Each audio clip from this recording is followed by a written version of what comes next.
She seems a little, how do I phrase this? Bratty? Yeah. Yeah.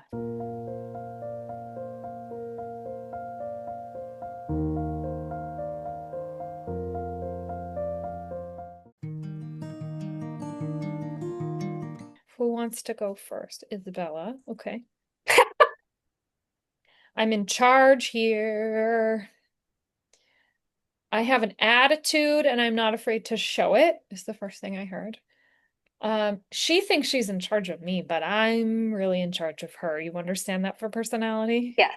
There's a spunk to her. That's the word she's using. Spunk and spice and like she's using the word quirk, but she's like quirk seems too positive. It's almost like there's a way with which I must do things that it has to be a certain way.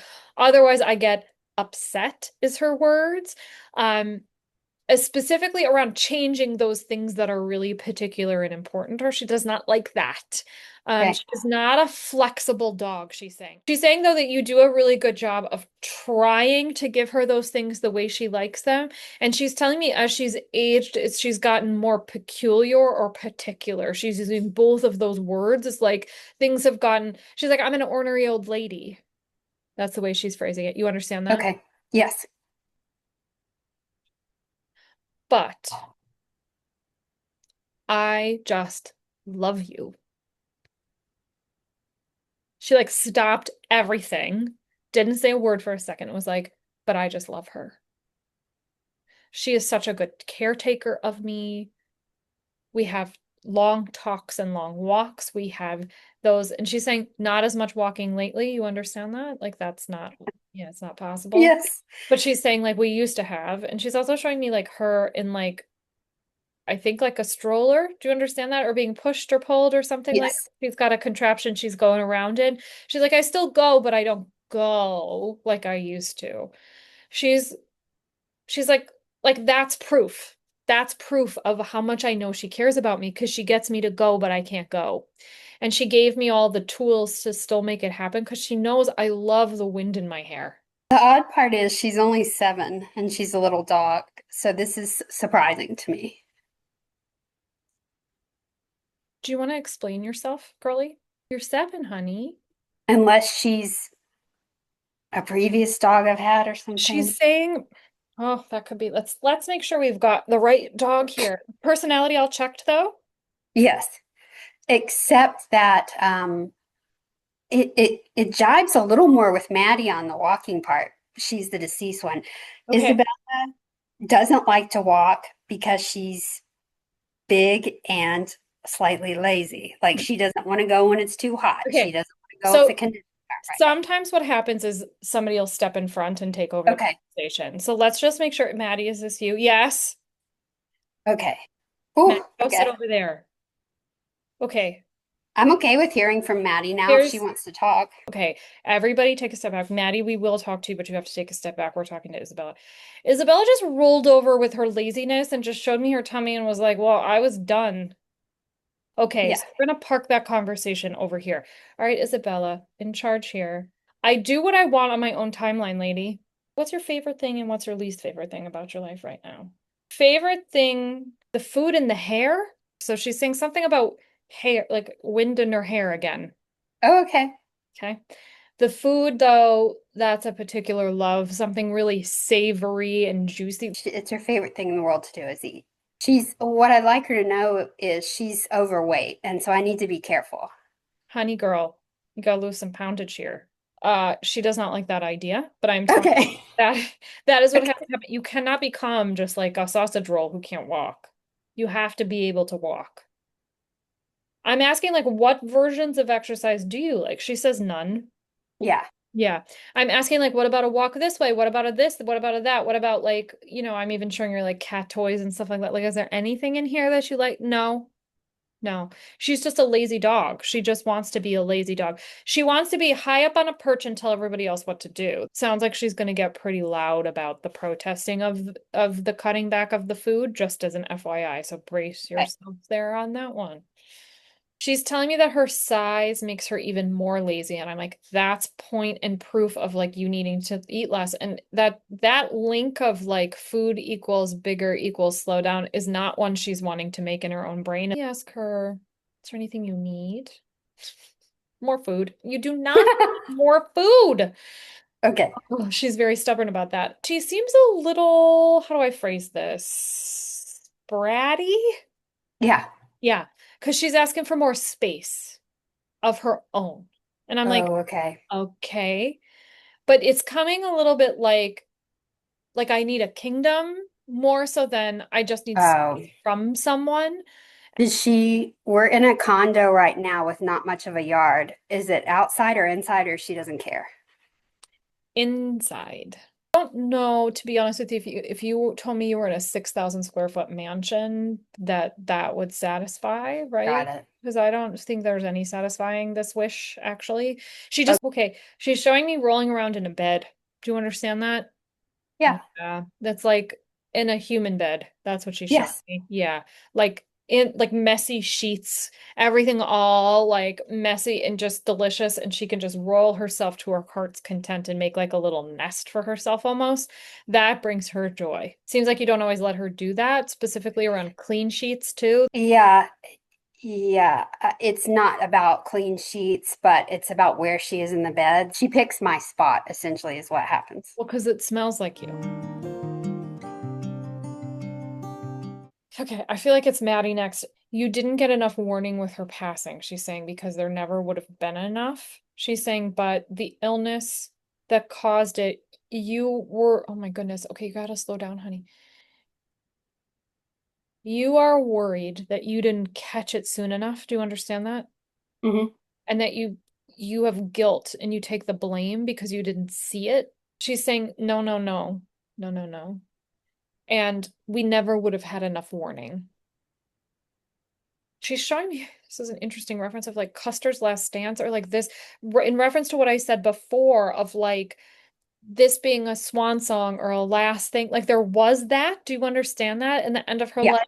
She's saying, I so appreciated from you that you stood by my side and let me fight and watched me fight and helped me fight and did all the things and did all. She's saying she was a rescue. Do you understand that? Hmm. There was a feeling of relief in meeting you. That their life had been hard. That do you know anything about her past? Because the sense I get is that she was like out on the street or like without food and Quite like possible. even wasn't easy. But then it was like she's showing me like swimming, swimming, swimming, swimming, swimming, swimming, swimming, and then hopping on a surfboard, and the rest of her life was like riding a wave. That was what she felt. It was like smooth sailing and joyful. And you brought like the good treats and the wind in her hair and all the things. And this is in reference again to the walking of like Yeah. those the things that made her happy. You also emphasized the joy in her life. And there's a huge thank you from her to you that you did that because she's almost saying like little old me and I got this life filled with joy. Like what a gift that she gave me. She's saying to your reference about soul dogs. Oh yeah, big time. She's saying that Isabela, that one is like she's saying like a thorn in your side. That's the way she's phrasing it. It's like, oh, pincushion. Like there's a lot Okay. there. Yeah. She's saying like that was not our relationship. We had a very different relationship from that. And she's like, it was much more loving than that. And close. And she's saying almost like in her words, spiritual. Yeah. Yeah. Descended space and time. She's saying that you've talked to her in spirit as well. Tell her I'm running. I'm running. I'm running. That's important that she's running. Um, and just like floppy ears and this like, whoa, this is so great. Like show her my joy again. Show her where I'm at because it's a beautiful sight to have the ability to just go and run and absorb life. And she's showing me like we're running through an open field. And isn't this just like the most beautiful day and appreciation for you for giving her this second life? Sydney. Oh, such a different energy, Sydney. Hi, Yeah. buddy. Oh, such anxiety. I'm gonna go the two ways with this one. I'm gonna ask him what's gonna help him, and then I'm gonna ask my spirit team what's gonna help him. Sydney's asking for another dog. Okay. He For what wants purpose?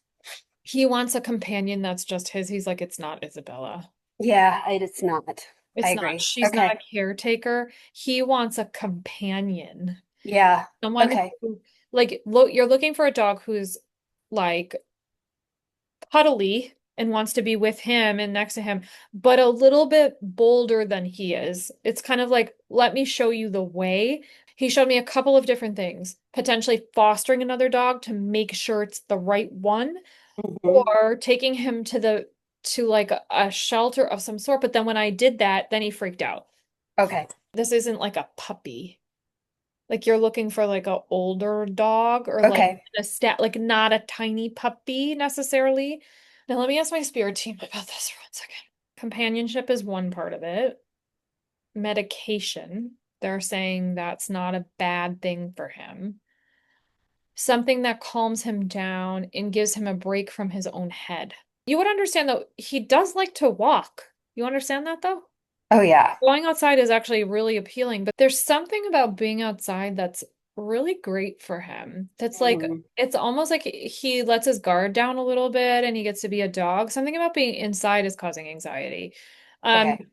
the outside, that's like the cure for everything. He loves it. He loves the smell of it. He loves the bugs in the grass. He loves the grass itself. He loves exploring. He loves nose in the dirt. There's like a lot there and rolling around in the grass. There's just so much to do out there that just he has, interestingly enough, like this doggy connection to nature that feels to me like when I ground. When I Okay. ground and go outside, I like touch the grass with my feet and touch the tree because like sometimes when I do this, I go crazy high up. And what they're showing me is like that's what he's doing outside. He's like almost like regrounding himself and he gets so much from it. You would also understand like him loving going like he's showing me like going into the forest. Yeah, I'm sure he'd love to go into the forest. He walks me over to the treats every 10 minutes if he could. We can't do that. I'm telling him, you can't have a treat every 10 minutes. Look at Isabella. You don't want to do that. You want to go outside and run and do all those things. He gets it. This feels a little bit like my 8-year-old who asked me for ice cream for breakfast, lunch, and dinner. So it doesn't like they get it, but like they're still gonna ask because maybe if they're Okay. lucky, you know? Yeah. Okay.